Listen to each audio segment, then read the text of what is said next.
Bismillahirrahmanirrahim. Assalamualaikum warahmatullahi wabarakatuh. Sahabat Musbi yang dirahmati Allah, pada kesempatan kali ini kita akan membahas sebuah peristiwa besar, sebuah peristiwa penting bagi umat muslim, yaitu perjalanan malam hari Rasulullah Shallallahu Alaihi Wasallam ke Sidratul Muntaha. Seperti yang kita sama-sama ketahui, bagi umat muslim, setiap tahun umat muslim memperingati salah satu peristiwa besar dan penting dalam agama Islam, yakni peristiwa Isra Mi'raj.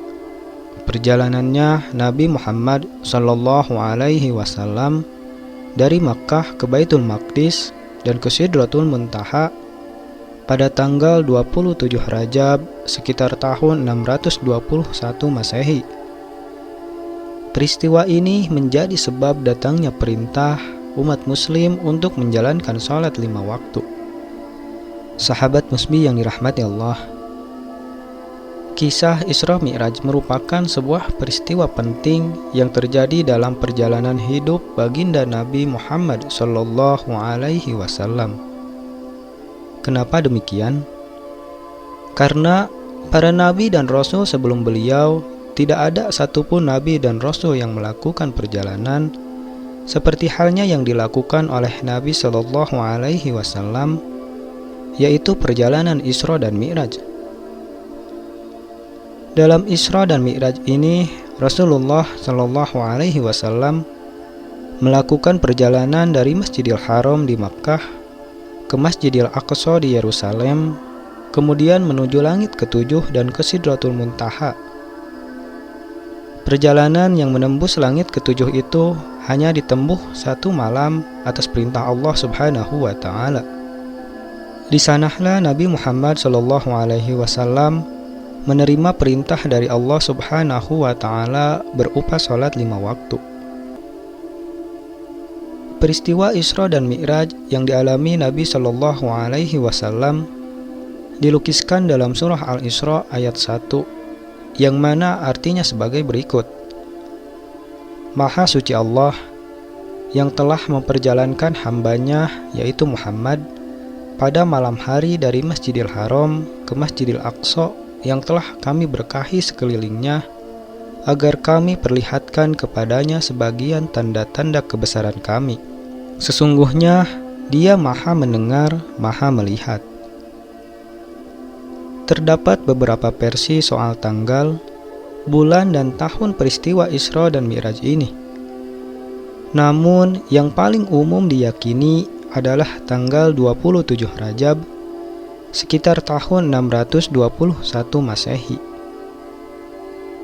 Perjalanan Isra Mi'raj ini adalah tasliyah atau hiburan dari Allah Subhanahu wa Ta'ala kepada Rasulullah Sallallahu Alaihi Wasallam, karena peristiwa Isra Mi'raj ini terjadi setelah tahun kesedihan yang dialami beliau, yakni ketika Nabi Sallallahu Alaihi Wasallam melepas kepergian paman sekaligus pelindung beliau, yaitu Abu Thalib. Dan tak lama dari kepergian paman beliau, kemudian Rasulullah Shallallahu Alaihi Wasallam ditinggal juga oleh istri tercintanya, yaitu Khadijah binti Khuwailid. Isra yang bermakna perjalanan malam adalah peristiwa ketika Nabi Muhammad Shallallahu Alaihi Wasallam berangkat dari Ka'bah di Makkah ke Baitul Maqdis di Yerusalem, Palestina. Jarak Makkah ke Yerusalem sekitar 1239 km, yang pada sekitar tahun 621 Masehi normalnya walaupun ditempuh dengan perjalanan menggunakan kuda atau seekor unta sekitar sebulan lamanya. Namun Nabi Muhammad Shallallahu Alaihi Wasallam pada saat itu mencapainya hanya dalam semalam.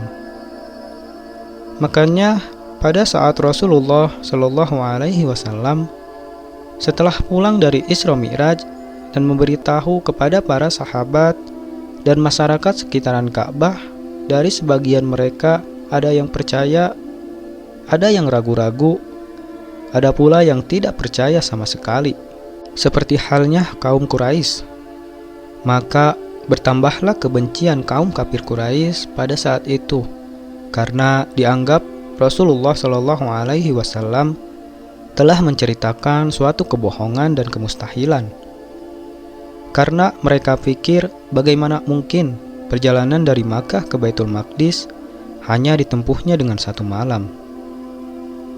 Sementara itu, Mi'raj atau kenaikan adalah peristiwa saat Nabi Muhammad SAW dari Baitul Maqdis di Yerusalem ke Sidratul Muntaha melewati 7 langit.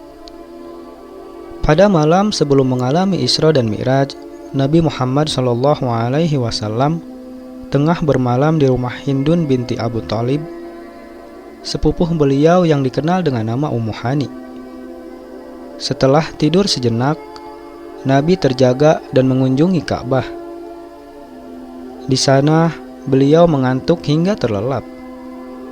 Saat itulah Jibril datang, membangunkan beliau hingga 3 kali. Dan saat itu, dada beliau dibelah, diambil hatinya, dan dimasukkan ke sebuah bejana emas yang dibawa dari surga. Lalu dicucilah hati Rasulullah SAW menggunakan air Zam-Zam. Inilah kali kedua Rasulullah SAW dibelah dadanya, yang mana pada waktu masih kecil Rasulullah juga pernah dibelah dadanya saat masih berada di pangkuan ibu asuhnya, yaitu Halimah Asy'adiyah. Kenapa Rasul dibelah dadanya kembali? Karena Rasul disucikan hatinya, dibersihkan hatinya sebersih-bersihnya, karena Rasul dipersiapkan untuk peristiwa yang sangat besar dan akan dikenang oleh seluruh umat muslim hingga akhir zaman, yang mana Rasul sedang dipersiapkan untuk perjalanan yang sangat bersejarah bagi umat muslim, yaitu perjalanan Isra dan Mi'raj. Kemudian oleh Jibril, Nabi diantarkan ke buraq, sejenis hewan yang lebih tinggi daripada himar atau keledai dan lebih pendek daripada bagol atau kuda. Buraq ini memiliki sayap dan berwarna putih susu. Perjalanan Rasulullah Shallallahu Alaihi Wasallam dari Masjidil Haram ke Masjidil Aqsa, waktu itu Rasulullah menaiki buraq ditemani malaikat Jibril alaihissalam. Dalam kitab Kisah Mi'rajin Nabi karya Syekh Najmuddin Al-Ghaizi, digambarkan dalam perjalanan dari Ka'bah ke Baitul Maqdis, Nabi Shallallahu Alaihi Wasallam mengalami perhentian beberapa kali, yaitu di Madinah dekat Sajarah Musa, tempat Nabi Musa berteduh saat diburu Raja Fir'aun. Kemudian di Bukit Sinai hingga Bethlehem, tempat kelahiran Nabi Isa alaihi salam. Sesampainya di Palestina, Rasulullah Shallallahu Alaihi Wasallam kemudian mampir ke Masjidil Aqsa, yang mana kiblat pertamanya kaum muslimin sebelum sekarang mengarah ke Baitullah Masjidil Haram di Makkah. Kemudian setelah Nabi Shallallahu Alaihi Wasallam mampir ke Masjidil Aqsa, tiba-tiba malaikat Jibril datang menawari 2 wadah minuman. Satu berisi susu dan satu lagi khamar. Subhanallah, Rasulullah pun memilih susu dan membuang khamar. Padahal pada masa itu khamar belum dilarang untuk diminum. Maka Jibril berkata, "Sungguh engkau telah memilih kesucian." Setelah minum susu, Rasulullah Shallallahu Alaihi Wasallam melakukan Mi'raj, melewati langit dunia menuju Sidratul Muntaha. Dalam proses perjalanan Isra dan Mi'raj ini, Rasulullah Shallallahu Alaihi Wasallam diperlihatkan beberapa peristiwa dan kejadian-kejadian yang luar biasa, yaitu pertama, Nabi melihat jin Ifrit yang mengikutinya dengan membawa obor. Nabi kemudian melintasi sekelompok orang yang bercocok tanam, lantas langsung memanen hasilnya. Ini adalah gambaran umat yang berjihad fisabilillah. Nabi kemudian mencium aroma harum masyitoh yang memegang teguh keyakinannya kepada Allah Subhanahu wa Ta'ala, meski ia dan anak-anaknya dihukum dengan dimasukkan ke dalam penggorengan oleh Fir'aun. Nabi bertemu pula dengan sekelompok orang yang memukul kepalanya dengan palu hingga pecah. Lantas kepala itu utuh kembali dan dipukul lagi. Ini gambaran orang yang malas atau meninggalkan sholat wajib. Kemudian Nabi melintasi sekelompok orang yang hanya mengenakan pakaian untuk menutupi kemaluan dan memakan tumbuhan berduri. Mereka adalah gambaran umat yang enggan berzakat meski sudah waktunya. Nabi juga bertemu orang yang memakan daging busuk sebagai perumpamaan umat yang suka berzina. Kemudian Nabi Shallallahu Alaihi Wasallam bertemu kaum yang mencakar wajah dengan kuku tembaga. Ini merupakan gambaran orang yang gemar mengumpat dan menyebarkan aib. Dan Nabi bertemu dengan beberapa kejadian-kejadian besar lainnya. Kemudian Nabi Shallallahu Alaihi Wasallam menaiki burak bersama malaikat Jibril menembus langit bumi dan bertemu dengan para ruh Nabi pilihan di setiap langit dan di setiap memasuki pintu langit. Maknanya, langit itu memiliki pintu dan di setiap pintu dijaga oleh malaikat. Dan setiap Rasulullah Shallallahu Alaihi Wasallam dan malaikat Jibril hendak masuk pintu langit, maka ditanyalah oleh malaikat penjaga pintu langit, "Siapakah itu?" Kata Jibril, "Saya Jibril." Jibril ditanya lagi, "Dan siapakah itu yang bersamamu?" Jibril menjawab, "Muhammad Shallallahu Alaihi Wasallam." "Apakah dia telah diutus Allah Subhanahu Wa Taala?" "Ya, dia telah diutus." Maka Rasulullah Shallallahu Alaihi Wasallam dan malaikat Jibril pun dibukakan pintu. Dan saat dibukakan pintu langit pertama, lalu Rasulullah Shallallahu Alaihi Wasallam bertemu Nabi Adam alaihimussalam. Ia menyambut Rasul dan mendoakan kebaikan untuknya. Kemudian setelah itu Rasulullah Shallallahu Alaihi Wasallam naik ke atas langit kedua. Dan di langit inilah Rasulullah Shallallahu Alaihi Wasallam bertemu dengan dua nabi sekaligus, yaitu Nabi Isa bin Maryam dan Yahya bin Zakaria alaihimussalam. Maka keduanya menyambut Rasul dan mendoakan kebaikan untuknya. Kemudian naik lagi ke langit ketiga. Lalu Nabi Shallallahu Alaihi Wasallam bertemu dengan Nabi Yusuf alaihimussalam yang telah dianugerahi oleh Allah setengah dari ketampanan manusia sejagat. Maka Nabi Yusuf menyambut Rasul dan mendoakan kebaikan untuknya. Kemudian naik lagi ke langit keempat.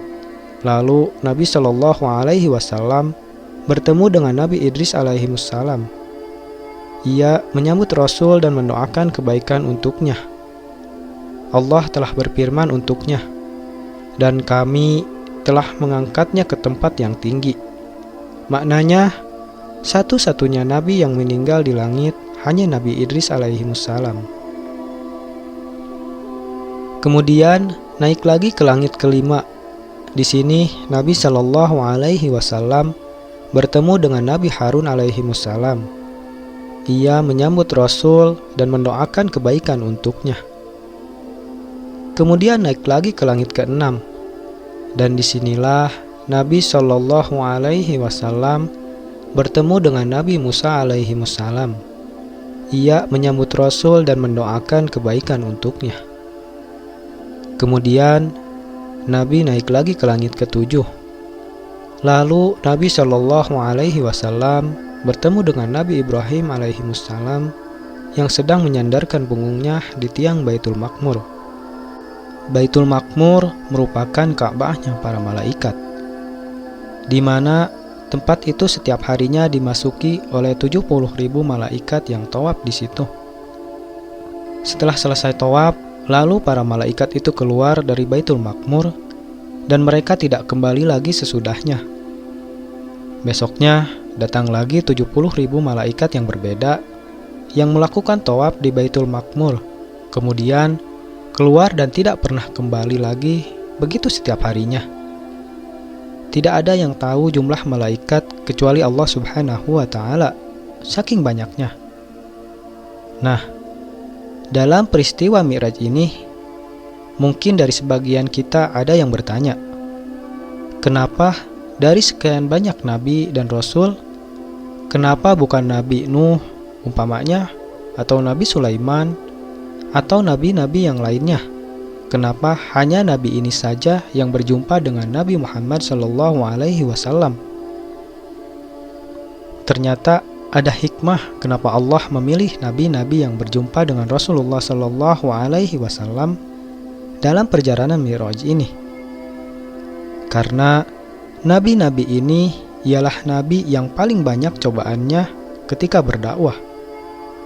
Ini sebagai uswah dalam perjalanan dakwah Nabi SAW kepada kaum kafir Quraisy. Bahwasanya nabi-nabi terdahulu yang Rasul temui sama nasibnya, sehingga menetapkan hati Rasulullah SAW dalam berdakwah menyampaikan agama Allah Subhanahu wa Ta'ala. Yang pada saat itu Rasulullah SAW hampir putus asa dalam menjalankan dakwahnya. Kemudian Rasulullah SAW bersama Buraq naiklah ke Sidratul Muntaha. Di sini malaikat Jibril memperlihatkan wujud aslinya untuk kedua kalinya kepada Nabi SAW. Pertama, ketika saat malaikat Jibril menyampaikan wahyu dan diangkatnya Rasul sebagai Nabi di Gua Hiro, dan kedua, saat Mi'raj di Sidratul Muntaha. Setelah itu, Nabi masuk ke tempat di mana Jibril tidak bisa masuk ke tempat itu. Hanya Nabi SAW yang bisa masuk ke tempat itu, yaitu Sidrah, pohon yang sangat besar, yang lebar daun-daunnya seperti telinga gajah, dan besar buah-buahnya seperti tempayung besar. Tatkala perintah Allah memenuhi Sidratul Muntaha, Sidratul Muntaha berubah dan tidak ada seorang pun dari makhluk Allah yang bisa menjelaskan sifat-sifat Sidratul Muntaha karena keindahannya. Maka Allah memberikan wahyu dan mewajibkan kepada Rasulullah SAW dan umatnya sholat 50 kali dalam sehari semalam. Kemudian Rasulullah SAW turun dan bertemu Nabi Musa. Lalu ia bertanya, apa yang diwajibkan Rabbmu terhadap umatmu? Rasul menjawab, sholat 50 kali. Musa berkata, kembalilah kepada Rabbmu, mintalah keringanan, karena sesungguhnya umatmu tidak akan mampu melakukan hal itu. Sesungguhnya aku telah menguji Bani Israel dan aku telah mengetahui bagaimana kenyataan mereka. Aku akan kembali ke Rabbku, jawab Rasul SAW.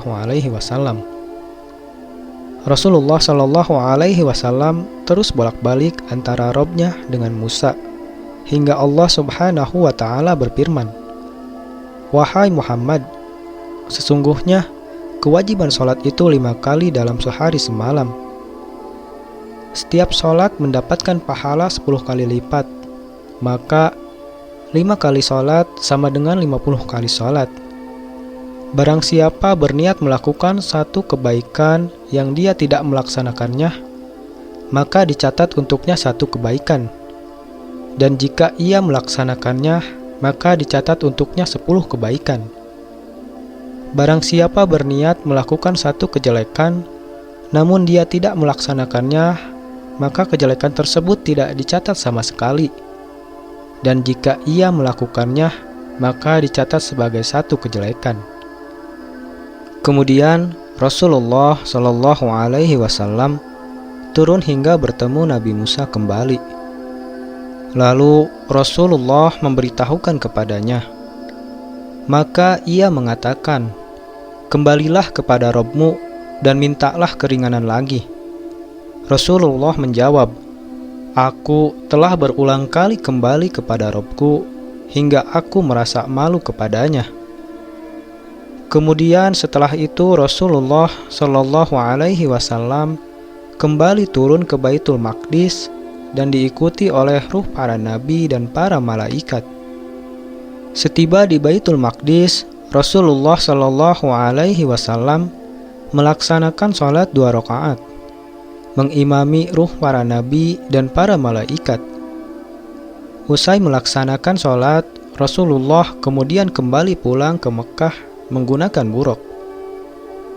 Sesampainya di Mekah, Rasulullah Shallallahu Alaihi Wasallam tertidur sebentar karena memang lelah setelah melakukan perjalanan yang luar biasa. Keesokan paginya, Rasulullah terbangun dalam keadaan lapang, yang mana sebelum melaksanakan perjalanan Isra dan Mi'raj ini, Rasul hampir putus asa dalam melaksanakan dakwahnya karena telah ditinggal pula oleh 2 orang pelindung beliau dalam berdakwah dan orang yang amat beliau cintai, yaitu pamannya Abu Thalib dan istri tercintanya Khadijah binti Khuwailid. Kemudian pagi itu Rasulullah berjalan ke Ka'bah. Beliau berniat memberitahu kepada para sahabat dan orang-orang Quraisy apa yang telah beliau alami semalam. Sesampainya di Ka'bah, beliau memberitahu kepada para sahabat dan orang-orang Quraisy apa yang telah dialaminya semalam dan apa yang terjadi. Rasulullah Shallallahu Alaihi Wasallam diperolok-olok oleh orang-orang Quraisy, terutama oleh tokoh-tokoh Quraisy seperti Abu Jahal dan Abu Lahab. Mereka menertawai Rasul. Disinilah Rasul mendapat ujian, yang mana pada saat itu sahabat Nabi tergolong menjadi 3 golongan. Ada yang percaya dengan apa yang Nabi Shallallahu Alaihi Wasallam ceritakan, ada yang ragu-ragu, dan ada pula yang tidak percaya sama sekali. Bahkan tidak banyak sahabat yang baru saja memeluk Islam kembali kufur, karena mereka menganggap Nabi Shallallahu Alaihi Wasallam aneh. Mana mungkin perjalanan dari Makkah ke Baitul Maqdis hanya ditempuhnya 1 malam saja. Kemudian naik ke langit pula. Pikir orang-orang Quraisy, Nabi Shallallahu Alaihi Wasallam telah mengarang dan berbohong. Akan tetapi, ketika para sahabat lain meragukan cerita Nabi Shallallahu Alaihi Wasallam, pada saat itu Abu Bakar bangkit dan berkata, "Demi Allah, sekiranya ada yang jauh lebih aneh dan mustahil yang terjadi pada Rasulullah Shallallahu Alaihi Wasallam, maka akulah orang yang pertama kali membenarkannya." Maka dari situlah Rasul memberikan gelar Asy-Syiddiq kepada Abu Bakar, yang mana dia membenarkan peristiwa yang didustakan seluruh manusia. Makanya sampai sekarang nama Abu Bakar sering kita kenal dengan nama Abu Bakar Asy-Syiddiq. Syiddiq itu membenar atau percaya ketika manusia mendustakan Rasul. Setelah kejadian Isra Mi'raj ini, rupanya ada beberapa orang Yasrib, Madinah masuk Islam. Kemudian mereka menyebarkannya di Madinah. Maka dari itu berkembanglah Islam di Madinah. Kemudian Rasulullah Shallallahu Alaihi Wasallam bersama para sahabat lain hijrah ke Madinah.